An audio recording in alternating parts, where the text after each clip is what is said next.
Glad that you're with us, Karis Radio Network, for Thursday, and we are live in studio with Rusty Wallace, the great NASCAR driver, now working for himself and ESPN and ABC.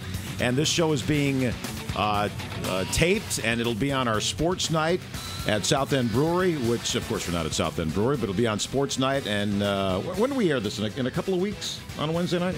Couple of weeks, and it's on Time Warner Channel 18, DirecTV, or Dish Network Channel 14 here in Charlotte. It's on Wednesdays at 7 o'clock. I wanted to get into you. How cool is it to have a son, Steve, driving for your Busch team?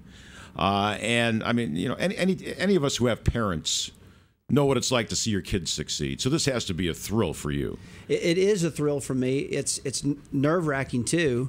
Yeah. A lot of people say, you know, you got a new kid, 19 years old. He's out there. It's either a feast or famine. He goes to Bristol, Tennessee, and breaks a track record, sits on the pole position, then gets in, has a decent run, then gets in a wreck, and then goes to another racetrack and has a good run, leaves, and comes back to another racetrack and gets in a wreck, back and forth. At 19 years old, you've got to learn how to run these NASCAR cars, and you're going to have some wrecks, and you're going to have some great runs, and you're going to have some not so great runs. And it costs an awful lot of money. People ask me, so why do you spend this much money and work this hard on sponsors? And I said, well, it's my own kid. And if I don't do it for my own kid, nobody's going to do it, because nobody in NASCAR is going to hire a driver unless he's really showing some potential or running good. Now, I've had 3 or 4 teams wanting to hire Steven, but I want to handle that myself first. I want to get him going, get him on track.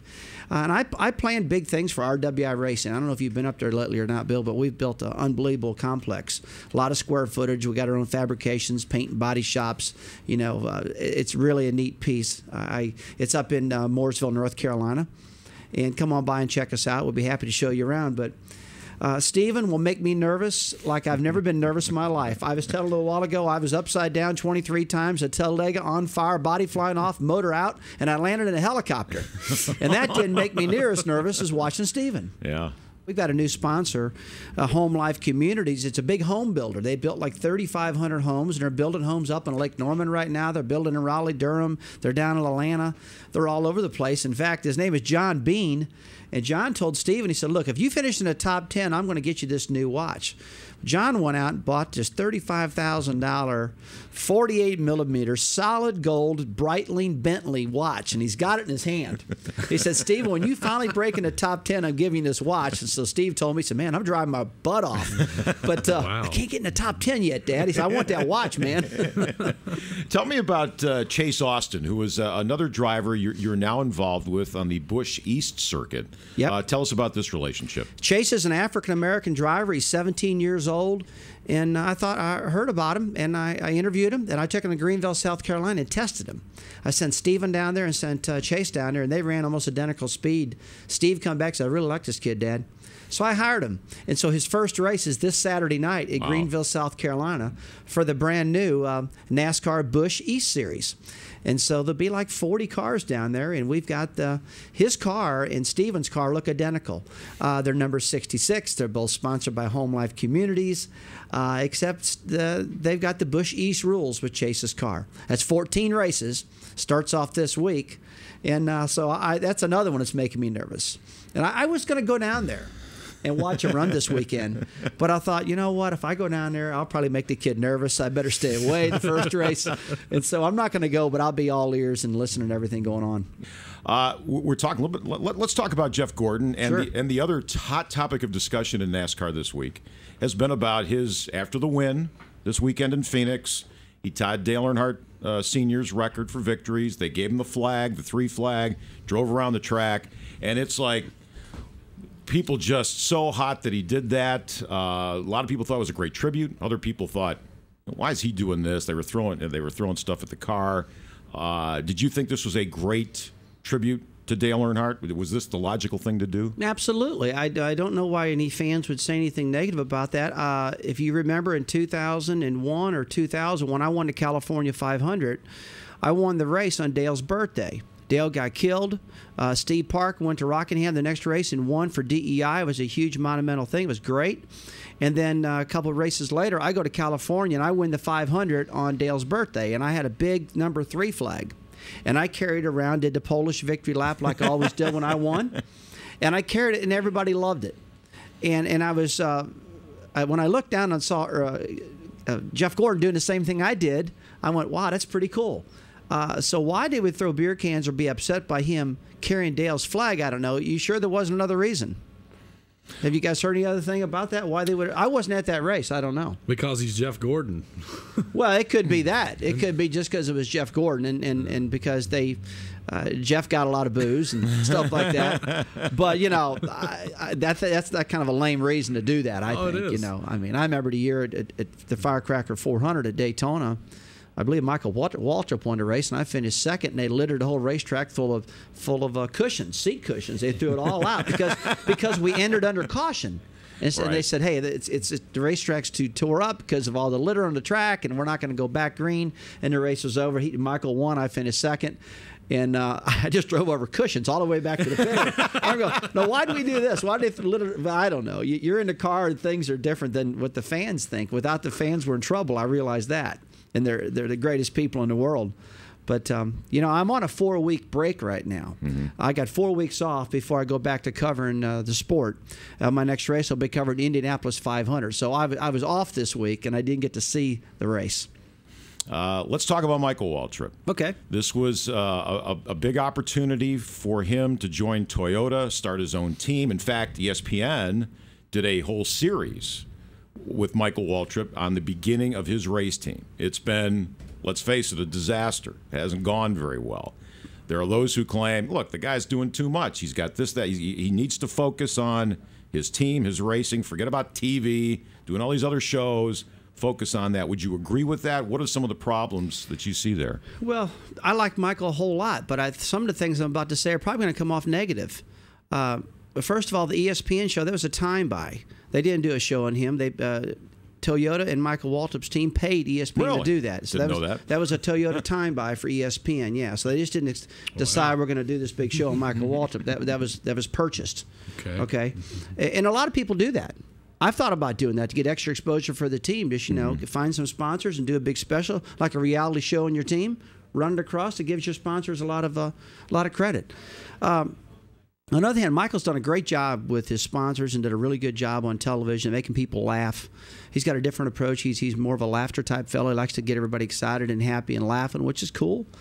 But the thing that made me nervous was last year when he didn't make the chase for the championship. He didn't make the top 35 into points and finished like 300 or 400 points, I believe, or more. I don't have the numbers in front of me. Pardon me for not being dead correct. But when you finish that far out of the top 35, to think that you're going to come in and start a brand new world-class Toyota team with all these different drivers and be competitive right off the bat when you couldn't get your own team in the top 35, that really concerned me. It really did. And I like Mike a lot, and I had to tell him if he was sitting right here. But I really knew that everything looked really good going into it. A lot of cool sponsors, a lot of neat hype, a lot of good things. His wife and him did a lot of great work and built. They're going to have a world-class facility. Okay, I'm going to put all the good stuff up front. But we all pretty well knew that's where it was going to stop. When they dropped the flag at Daytona, now you got to perform on the racetrack. Now you got to get the job done. You got to run. And when they showed up with that illegal fuel, man, that was just horrible. Horrible to do. And Michael says he didn't know about it, so I got to believe what he's telling me. So you're already behind the 8 ball. Now you got a brand new team. You got brand new cars, and you got to build. You haven't been in the wind tunnel as much as the rest of these guys. You don't know where the body's on this car correct. You don't know how to get what they call this coil bind setup really figured out. And all of a sudden, he starts missing races. Not only doesn't miss one, he misses another, then another, then another. Now it's really tough on him, and I really feel sorry for him. I do. I mean, he bit off a lot. He wanted to go for his dream, kind of like the Dale Earnhardt Sr. did when he built the big, beautiful building where DEI is now. And I believe Mike could get back on. I think Mike could get back competitive. He's really going to have to surround himself with some really good people. And he's going to have to figure a way to start making some races now and start accumulating some points to get back in it. But, boy, I tell you what, I would not want to be in his position right now. I mean, it's a real tough deal. It's humiliating. And just about the time I was talking about Tony Stewart misses the championship, and now he's down to get his face rubbed in the ground with your shoe. How'd you like to be Michael missing all these races, then has the big problem with the rollover in the Toyota a couple weeks ago?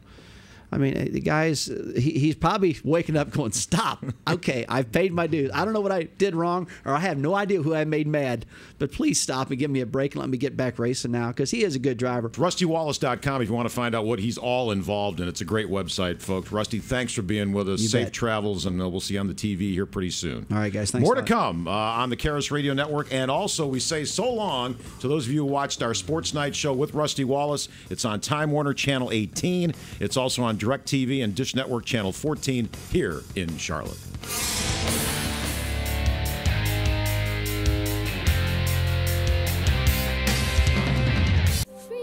Relax and let your thoughts drift away in a Stressless, the ultimate recliner. Designed to support you perfectly in any position. Relax your body, free your mind in a Stressless. Come, experience Stressless at Enbo Furniture in Cornelius. Sports Night at South End Brewery is brought to you by South End Brewery and Smokehouse, offering fine cuisine, custom crafted beers, and the #1 microbrewery in the South. And by Enbo Furniture, Scandinavian and contemporary designs.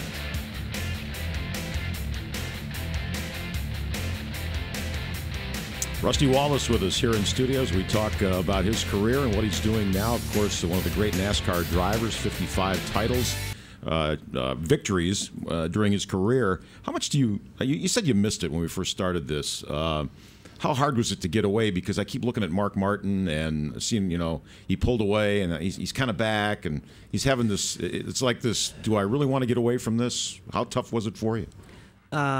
Yeah, it's real tough, and I'm not supposed to say that it was a mistake, but I'll wake up. I wake up many times going, yeah, I got a great job with ESPN and ABC, and I love those guys, and I feel like I do a good job for them, but that still doesn't stop me from wanting to be in the car all the time, and I'm not with my pals all the time anymore. And I find myself wearing a pair of slacks and a dress shirt and a suit and a tie and walking through the garage area wearing a suit and tie. And everybody look at me going, what's this idiot doing, I get that feel. I feel like I stopped a year early, and I probably shouldn't have done that. It was probably a mistake on my part.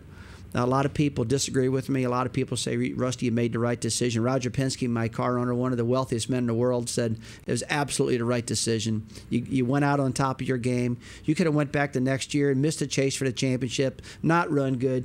You went out with a bunch of second-place finishes. You didn't win. You made the chase for the championship. You had a great run.